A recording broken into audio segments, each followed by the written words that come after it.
In December 2017, the Nanantri project officially came to India, with Bhanu Verma and Pratna Patil in the lead. As country co-directors, the two of them began Nanantri India's journey by exploring a research focus. After consulting advocate Veena Gowda and Mamta Murthy, a documentary filmmaker, the team arrived at gender bias as a leading cause to gender-based violence in India. In April 2018, Rukmini Banerjee joined as a research fellow, who then very soon became India's pivotal researcher.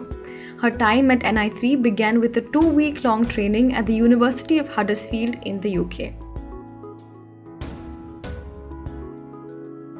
We attempted to trace gender-related policy development as a glimpse into the status of women in our country. Our team, along with Dr. Agata Dybowska, WP6 co-lead, prepared a situational analysis using quantitative studies and official reports to design a timeline of India's most important legislation addressing gender-based violence over the years since independence. The team started getting acclimated to all the work packages set by the headquarters when they realized they need a media team. Pratna ma'am thought, who better than her colleague and friend Sunaina Wagmare from ISTI, accompanied by one of her sincere students, Mehak Gupta. And with that, the media gathering team of India was formed. With lots of tech training, ideation meetings and their design chops, social media suddenly got a creative funk. Rukmini, Bhanu and Pratna worked tirelessly with Triune Consultancy Services to conduct fieldwork for India's qualitative research. By October 2018, we had conducted 42 in-depth interviews with women and 7 focus group discussions with men over a period of 2 weeks. Anne Paniker joined as a research assistant. She came with field experiences of directly dealing with law through litigation and management of events. She adapted to her role very quickly. As a means of enhancing the center's engagement with the community, the team conducted various workshops and talks inviting experts to share their knowledge of gender issues and their intersection across various subjects. Our journey with the government of Maharashtra began in October 2018 when Bhanu and Pratna reached out to government officials from the education department. In a meeting with the authorities, we were advised to connect with Mrs. Prachi Sathe, then an officer on special duty with the Ministry of Education, now an independent academic counselor, and Miss Mariola Fernandez, whose overwhelming interest and support in our project enabled us to onboard the Education Ministry. We had meetings and presentations with officials which finally led to signing of a Memorandum of Understanding with the Maharashtra government in February 2019. The MOU helped in approaching schools and collaborating with them to conduct our quantitative surveys and future game trials. Mid-2019 was when the global team met collectively for the very first time in person. They gathered in Mumbai, India for work, fun and collaboration, aka the Summit. It was productive and exciting, busy and exhilarating, celebratory and reflective. Team members from UK, Uganda and Jamaica got a teeny tiny taste of India and the famed Indian hospitality. The Nanantri Games team got first-hand experience of the Indian school setting to help them design the India game accurately. A special mention for the long-planned business engagement dinner with wine, dine, and networking among delegates and top business professionals of Mumbai. On the last night of the summit, we celebrated the success of our work and collaboration with a team dinner that brought everyone together onto the dance floor for some desi moves.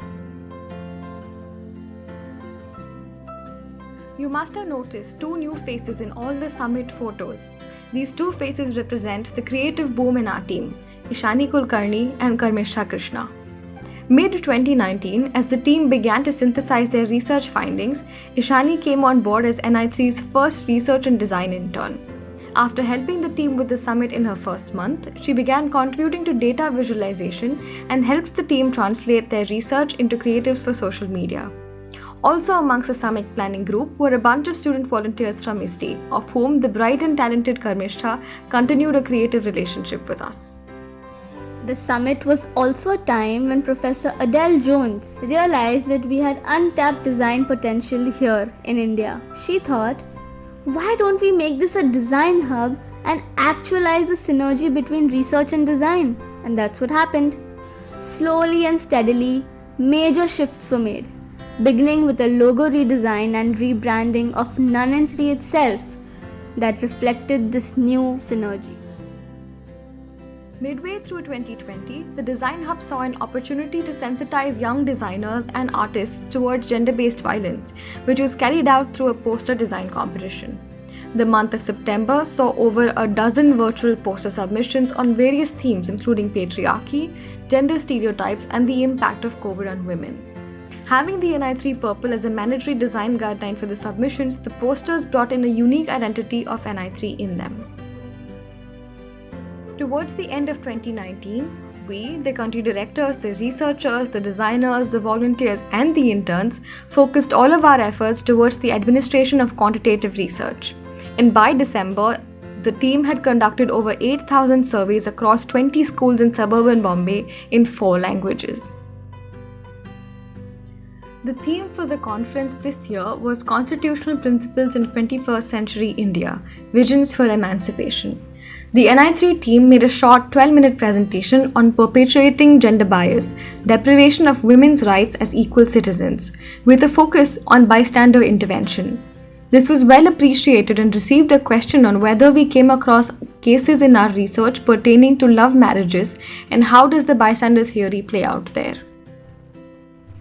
The research fellows from all 4 countries, Rukmini from India, Carol from Jamaica, Esther from Uganda, and Jill from the UK, delivered a symposium together on the role of childhood abuse in the lives of adult survivors of different forms of gender-based violence, perspectives from Jamaica, India, Uganda, and the UK. They presented the findings of ongoing research as a public engagement strategy and to encourage collaboration across regions and cultures. This conference was an amazing opportunity to understand the interconnectedness of GBV experiences globally.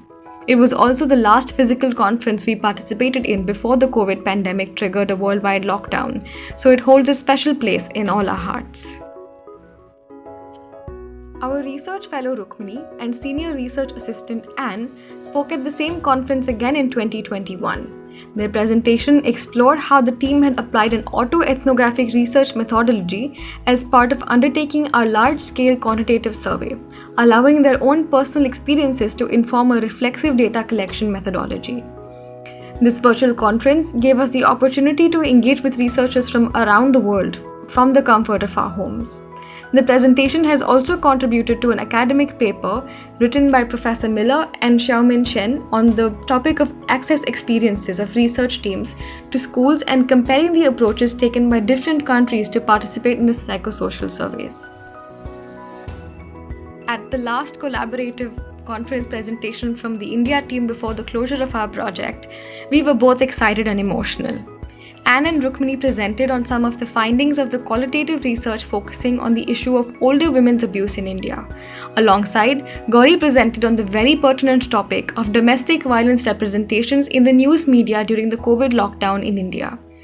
As a unique conference deeply committed to highlight domestic violence as a very serious form of gender-based violence, our team presented amongst prolific academics and activists who shared the same interest and gusto of our team, thus enabling us to learn and nuance our future understanding of the issue.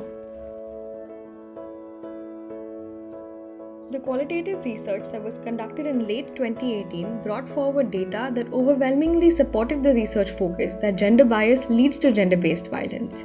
The research team coded the data and some important themes emerged, which then culminated into a report. That report was succinctly summarized by the way of the executive summary. While going through the data, the research team and the media gathering team worked together to come out with visualizations that bring to life the lived experiences of the women in the study. The report delves into the translation of gender bias into violence, then talks about the role of marriage, family, and prescribed gender roles, and finally espouses how women's experiences are invalidated. The report also gives the research team's recommendations on action points. Seeing the involvement of young people in the 2019 summit, Adele Jones proposed that we hold another similar conference held entirely by young people. And following that, in 2020, a young team was mobilized to organize, create, and plan a global virtual conference. A special mention to the marketing efforts of two interns, Gwyneth and Dharmit, for ensuring we invited abundant schools, colleges, and universities across the nation. Play, Talk, Change has been planned by a talented group of young people from across our global None in Three Research Centre team, with the support and guidance of Centre Manager Vicky Hart. They've all worked extremely hard over the past few months to bring this conference from concept to reality. Here they are to introduce themselves. We hope you'll be inspired by our work to prevent violence through video games. Together we can make a difference through play, talk, change. Enjoy. One of the core principles of None in Three is engaging with public discourse through policy development. After a review of literature on gender bias and our qualitative research findings, we came up with a policy brief that envisions a robust set of recommendations for the government for immediate and long-term action. Alongside, the India team supported Work Package 5 co-leads Dr. Chopra and Professor Miller in designing a curriculum which could fill the existing gaps in knowledge and awareness of the issues of gender bias and gender-based violence. With special inputs from educators and experts of the field, our curriculum complements existing provisions in Indian education to promote inclusion and well-being. With the release of the National Education Policy of 2020, the India team drafted a critical analysis of some of the issues that the new policy addressed.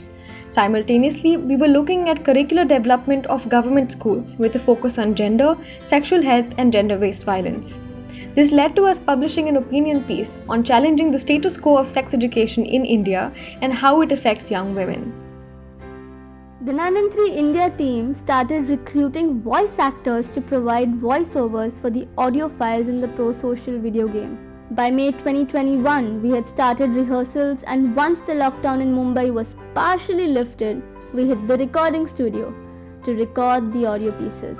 It was a heartening experience since we had recruited students from Teach for India schools and from some other partnerships. We would like to thank Mr. Mohan Das and Vikrant especially for helping us bring life to the characters in the video game. The game currently is in its usability testing stage.